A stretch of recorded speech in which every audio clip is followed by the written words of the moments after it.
Poseidon's Fury, the Greek godlike adventure, a cheesy yet classic ride at Universal Studios' Islands of Adventure in Orlando, Florida. A stable attraction for the park for more than 20 years, only to be stricken down with an unknown future. This is the story of the gone, but not forgotten journey to escape from the lost city of Atlantis. Welcome to Rides, the show about theme park rides and attractions. On today's episode, we'll have to turn back the calendar to May 2023. Wait, May 2023?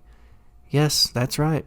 Just this past month at time of recording saw Poseidon's Fury take its final voyage. However, the story of how it came to be lasted the test of time, and despite its average reviews from fans, the ride itself has left a memorable impact. To begin the journey to Atlantis, you have to understand how the ride became, so let's start there. Spirits soar. Hearts race. And imaginations run wild. Nobody puts fun into action. Nobody turns vacations into adventures. Nobody brings the motion pictures to life. Nobody like Universal Studios, Florida, where the world rides the movies. But the excitement has just begun. Get ready for the next generation of theme park. Coming in 1999, Universal Studios Islands of Adventure. Explore uncharted territory. Discover unlimited thrills. Live the adventure as never before. For information on vacation packages, call 888-322-5525 or your travel professional. Universal Studios Escape, the Orlando vacation destination for the 21st century. Universal's Islands of Adventure was the second park and the first expansion from Universal Studios. The land itself was originally planned to become a shopping mall in 1985. However, by 1990, Universal Studios had moved in next door and the plans were changed. That same year, plans for a second park were already commissioned. By 1993, Universal Studios was on a hot streak, releasing the billion-dollar box office smash hit Jurassic Park. We're gonna make a fortune with this place. Islands of Adventure and subsequently Poseidon's Fury was officially opened on the 28th of May, 1999. Over the next 24 years, the ride would undergo some rather major changes in character design, overall tone, and guest experience.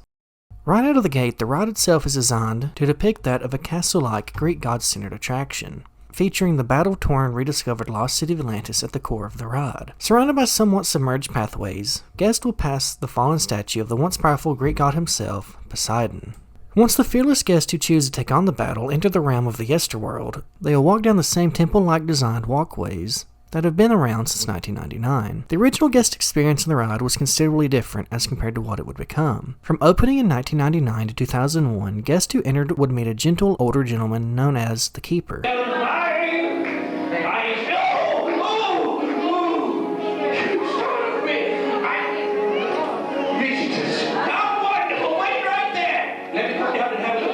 The show itself begins with the Keeper weaving the talk of the Greek gods, not forgetting to inform guests of the ancient battle that took place between Zeus and his evil brother Poseidon more than 10,000 years ago. Guests are then led through Poseidon's temple until things take a turn once they discover you've been transported to the lost underwater city of Atlantis. Once there, guests come face to face with none other than Poseidon himself, then voiced by actor Jeremy Irons. It's just money.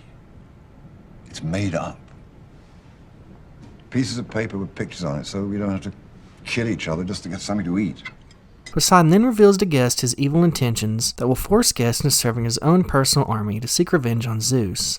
Your ride host, the Keeper, then reveals himself to be none other than Zeus himself. The two gods begin to battle between one another shortly after. At the end of the fight, Zeus rises victorious.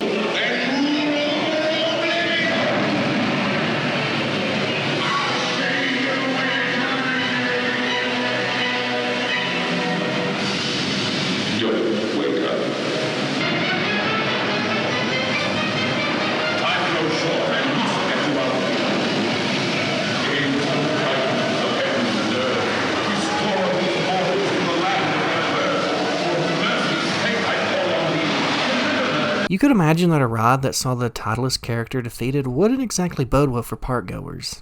And you'd be right on that assumption. Only 2 years after the ride opened in 2001, Universal Studios would completely revamp the ride, this time allowing for Poseidon to be cast in a much brighter light this time. From 2001 onwards, guests would enter the ride the exact same way as mentioned earlier. However, you'd be introduced to a geeky young adult named Taylor. Hi. Yeah, hey, you guys were all here for the tour. That's awesome. How's everybody doing?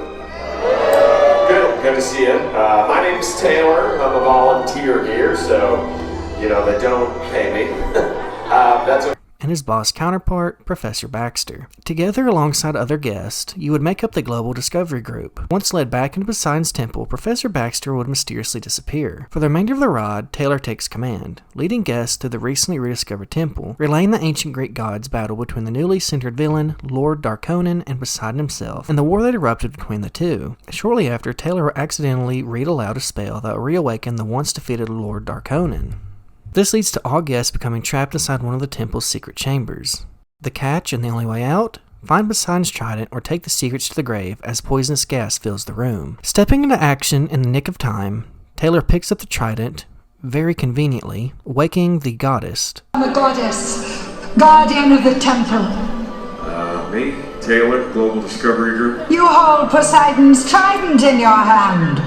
Who immediately aids guests by opening a passageway through the water, bringing guests deep into the mysterious temple. Traveling through a water vortex, guests arrive into another sealed chamber. After unlocking the door, guests would arrive directly where the cinematic finale of the show would take place. Lord Darkonin and Poseidon have an all-out war-torn battle, with Poseidon becoming victorious, of course, leaving behind the city of Atlantis in shambles, and the ultimate return of Professor Baxter. The ride experience ends after this shortly after. After the ride is over, guests are led to an adjacently themed gift shop, which is very similar to the original one launched in 1999. The new and more guest-immersive experience would catapult the ride and consistent stardom in the park. From 2001 onwards, the ride would see success, becoming one of the longest-standing rides in the park's history. A once park-centered attraction, the Atlantis adventure would not last forever.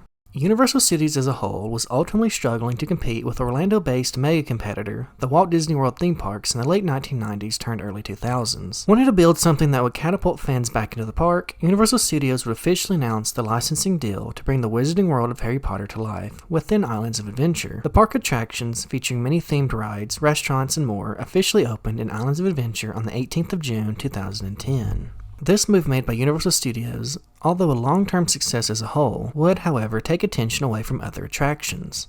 Over the next decade, Islands of Adventure would see even more high-thrill and immersive attractions such as Skull Island, Reign of Kong, and Jurassic World Velocicoaster, opening in 2016 and 2021 respectively. These additions paint the overall picture to the slow demise of Poseidon's Fury. The ride is reaching over 20 years of age, and had only ever received the one upgrade in the story in 2001. Not to mention, but the ride was not a roller coaster, not based on existing or upcoming intellectual property, and as the years continued, guests would begin to comment that the ride offered more of a cheesy park ride experience more times than not, beginning to see the ride as a nostalgic joke, or simply a quick ride where guests can get out of the Florida heat for a few minutes. Universal Studios made the announcement of a third theme park, named Universal's Epic Universe, slated to open in summer 2024. Park construction will be delayed with a summer 2025 projected opening date due to the COVID-19 pandemic. This announcement, alongside decreased ride attendance, could be seen as a nail in the coffin for the once prominent cinematic experience. On April 11, 2023, Universal's Islands of Adventure would announce that Poseidon's Fury would be closed for good within the Lost Continent area of the park. The final day of operation was less than 1 month, on May 9, 2023. Universal Studios would go on to announce that the closure of the ride was made to make way for quote-unquote exciting new experiences. In the end, Poseidon's Fury was able to bring a level of joy to park guests for well over 20 years, a feature not very many riders are able to claim, managing to make the most of the tale of time, especially being a ride based on an original idea of Greek mythology, not being backed by a major movie idea or concept. Poseidon's Fury truly featured some of the richest history of all theme park attractions. Hey everyone, hope you've enjoyed our deep dive episode of rides on Poseidon's Fury. Make sure to check out our other videos of rides and discovery and more over on our YouTube channel. Also, don't forget to like, comment, and share and subscribe. Every little bit helps grow our channel. If you'd like to keep up to date on our videos and engage within the theme park community, you can follow us on Twitter over at Theme Parks Inc. Until our next discovery, happy exploring.